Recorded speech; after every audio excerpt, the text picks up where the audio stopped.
In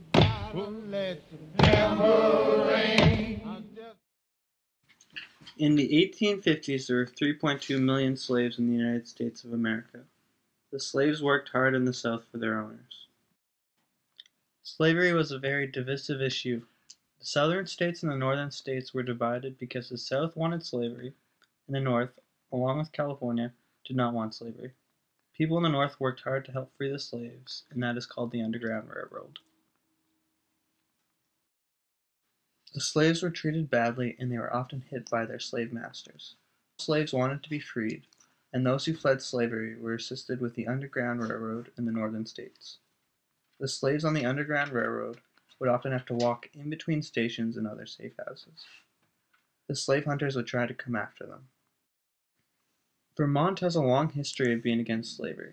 Vermont's Constitution of 1777 outlawed slavery in its first chapter. That all men are born equally free and independent, and have certain natural, inherent, and unalienable rights, amongst which are the enjoying and defending life and liberty, acquiring, possessing, and protecting property, and pursuing and obtaining happiness and safety. Therefore, no male person, born in this country, or brought from overseas, ought to be holden by law to serve any person as a servant, slave, or apprentice, after he arrives to the age of 21 years, nor female, in like manner, after she arrives to the age of 18 years, unless they are bound by their own consent after they arrive to such age, or bound by law for the payment of debts, damages, fines, costs, or the like. In 1850, the Federal Fugitive Slave Act became a law, and it made it illegal to aid or to help escaped slaves. People had to help the slaves in secret, because if someone found out, then they would be punished for helping the slaves. The punishment for helping an escaped slave was 6 months in prison and a fine of $1,000. Vermonters were very active in helping the slaves escape, and it is referred to as the Underground Railroad. There were many routes that the Underground Railroad went to go through Vermont and up to Canada, where the slaves went after they left Vermont. The Underground Railroad sites are often close together to help the slaves get from one place to another quickly. Roland T. Robinson owned a farm in Ferrisburgh, Vermont, and was instrumental in helping the anti-slavery movement by giving wages to his slaves. As discussed by Wilbur H. Serbert in his book From Vermont's Anti-Slavery Record, Jonathan P. Miller from Montpelier was in the Vermont legislature in 1833, and he was a prominent anti-slavery leader. He started the movement to get legislature to abolish slavery in the District of Columbia. In 1840, he was one of the 2 delegates from Vermont to the World's Anti-Slavery Convention in London. He was a large part of the debates.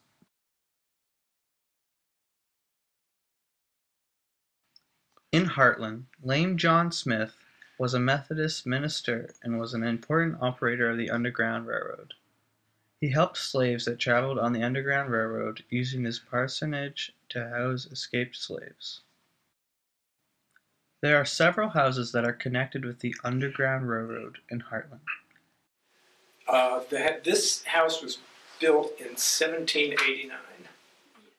This house was a station on the Underground Railway,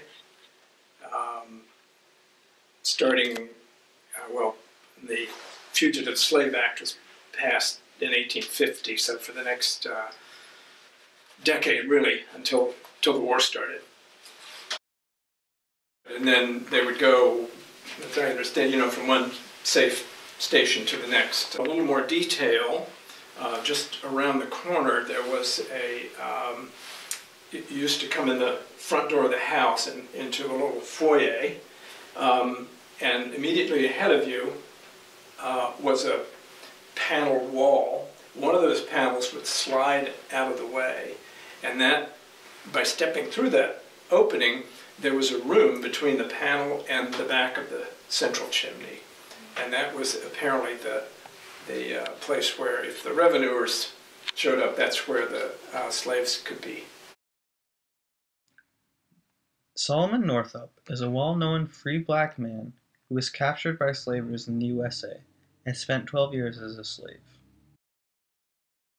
Sarah Rooker is a historian who lives on Advent Hill, and she sent me the first information that I had about Solomon Northup returning from slavery and became active in the Underground Railroad and came to Hartland to assist or meet with the Methodist minister John Smith.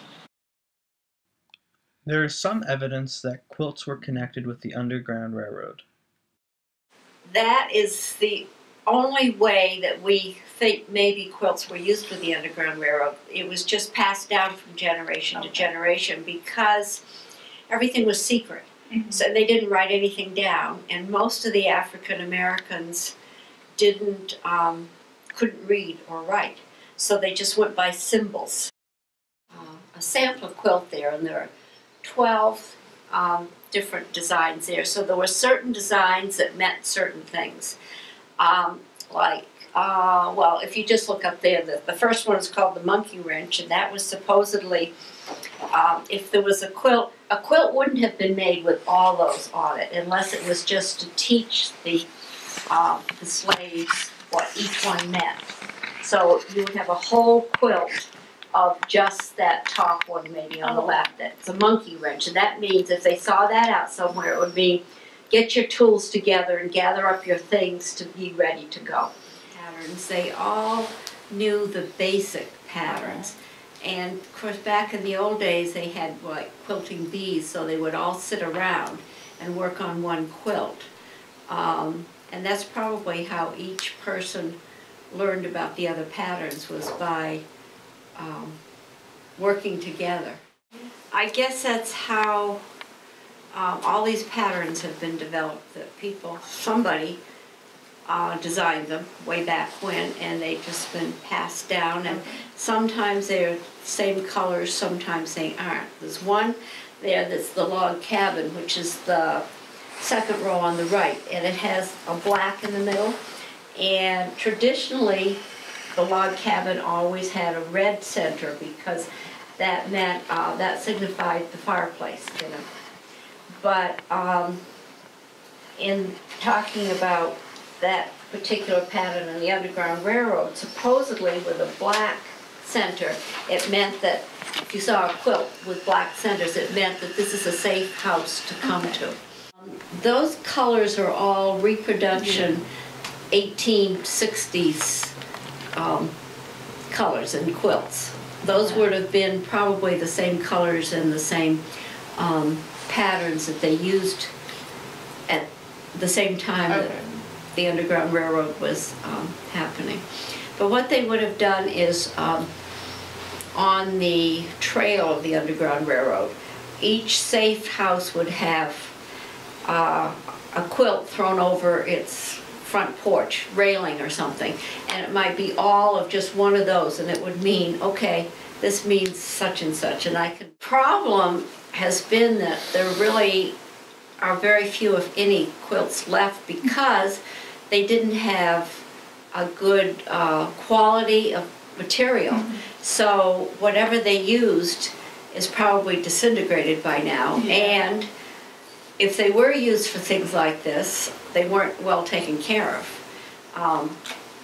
Maybe some of the slaves, I don't know, took them along with them or slept on them out in the barn or something, so they really haven't been preserved. There was one quilt that was found in the house of a conductor.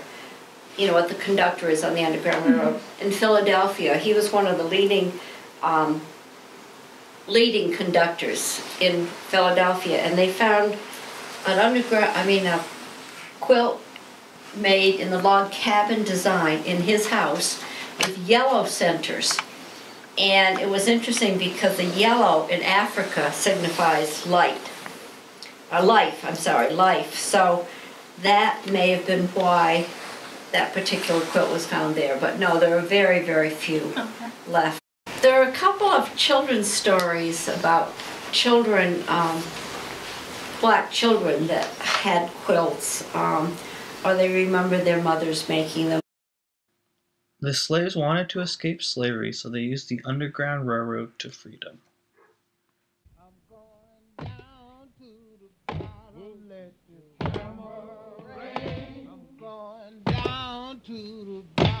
Let the hammer rain. I'm just to rain my hammer. Let your hammer rain. Just to rain.